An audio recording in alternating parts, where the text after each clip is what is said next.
Students, இன்னைக்கு நம்ம exercise 1.1ல fourth sum தான் பார்க்க போறோம். If A equal to set of all 5, 6, B equal to set of all 4, 5, 6, C equal to set of all 5, 6, 7. Show that A cross A equal to B cross B intersection C cross C. So A, B, Cங்கிற 3 sets கொடுத்திருக்காங்க. இதை வச்சு இதுதான் நம்ம show பண்ணி காட்ட போகிறோம். அப்போ first left hand side எடுத்துக்கணும், next right hand side find பண்ணணும். ஸோ ரெண்டு சைடுமே ஈக்குவல் தான் இருக்குது அப்படிங்கிறத நம்ம ஷோ பண்ணி காட்ட போகிறோம். ஸோ ஃபஸ்ட்டு லெஃப்ட் ஹேண்ட் சைடில் என்ன கொடுத்துருக்காங்கன்னா ஏ கிராஸ் ஏ. அப்போ ஏ கிராஸ் ஏ, அப்போ செட் ஏவோட எலமெண்ட்ஸ் என்னென்னா செட் ஆஃப் ஆல் 5, 6. ஸோ அதை தான் இங்கே எழுதணும். எழுதிட்டு ஏ கிராஸ் ஏ பண்ணும்போது ஃபஸ்ட் எலமெண்ட் கூட இந்த ரெண்டு எலமெண்ட்டையும் பேர் பண்ணணும். அப்புறம் செகண்ட் எலமெண்ட் கூட இந்த ரெண்டு எலமெண்ட்ஸையும் பேர் பண்ணி இங்கே எழுதணும்.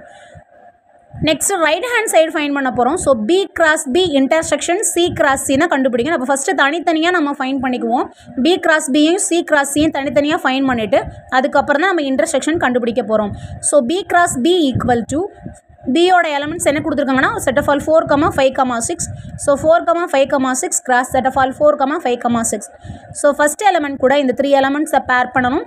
4, 4, 4, 5, 4, 6. செகண்ட் எலமெண்ட் கூட இந்த 3 எலமெண்ட்ஸை பேர் பண்ணணும். தேர்ட் எலமெண்ட் கூட இந்த 3 எலமெண்ட்ஸை பேர் பண்ணணும். இப்போ நெக்ஸ்ட் என்ன ஃபைண்ட் பண்ண போகிறோம் அப்படின்னா C cross C. C cross C, சியோட எலமெண்ட்ஸ் என்ன இருக்குது set of all 5, 6, 7. So set of all 5, 6, 7 cross set of all 5, 6, 7.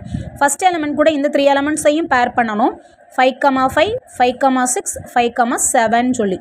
Next அதே மாதிரி 6ங்கிற எலமெண்ட்டோட இந்த 3 எலமெண்ட்ஸையும் பேர் பண்ணி இங்கே எழுதணும். எனக்கு பிளேஸ் இல்லாதனால நான் அடுத்தடுத்து எழுதியிருக்கேன். உங்களுக்கு பிளேஸ் இருந்துச்சுன்னா இதை இங்கேருந்து ஸ்டார்ட் பண்ணாமல் நீங்கள் இங்கே கண்டினியூ பண்ணியே இங்கே எழுதலாம். 7 இந்த எலமெண்ட்டோட இந்த 3 எலமெண்ட்ஸையும் பேர் பண்ணி இங்கே எழுதணும். இப்போ பி கிராஸ் பியும் ஃபைன் பண்ணிட்டோம், சி கிராஸ் சியும் ஃபைன் பண்ணியாச்சு. இப்போ ரெண்டை இன்டர்செக்ஷன் பண்ணணும். அப்போ B cross B intersection C cross சினா நீங்கள் ஒரு ஸ்டெப் எழுதுங்க. பி கிராஸ் பியும் எழுதி அதுக்கப்புறம் இன்டர்செக்ஷன் சி கிராஸ் சி அப்படின்னு எழுதி எடுத்தேன். இந்த வேல்யூ ரெண்டை எழுதி எடுத்தான் ஃபைனல் ஆன்சர் வரணும். நான் ஃபைனல் ஆன்சர் டைரெக்டாக வந்துட்டேன். ஸோ ரெண்டில் இன்டர்செக்ஷன் அப்படின்னா காமன் எலமெண்ட்ஸ், காமன் பேர் என்ன இருக்குதுன்னு பார்க்கணும். ஸோ காமன் பேர் என்ன இருக்குது அப்படின்னா 5, 5, 5, 6. இங்கேயும் 5, 5, 5, 6. இங்கே 6, 5, 6, 6. இங்கே 6, 5, 6, 6 இருக்குது. ஸோ அதுதான் intersection common element. B cross பிக்கும் சி கிராஸ் சிக்கும் காமனாக உள்ள எலமெண்ட்ஸ் ஆர்டர்ட் பேர், அந்த பேரை இங்கே எழுதிடணும். இப்போ லெஃப்ட் ஹேண்ட் சைடை ஈக்குவேஷன் 1ன்னு எடுத்திருக்கேன், ரைட் ஹேண்ட் சைடை ஈக்குவேஷன் 2ன்னு எடுத்திருக்கேன். ஸோ ரெண்டையும் பார்த்தீங்கன்னா ஈக்குவல் ஆன்சர்ஸ் தான்.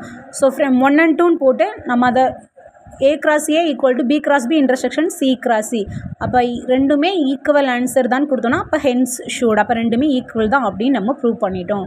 Thank you dear students.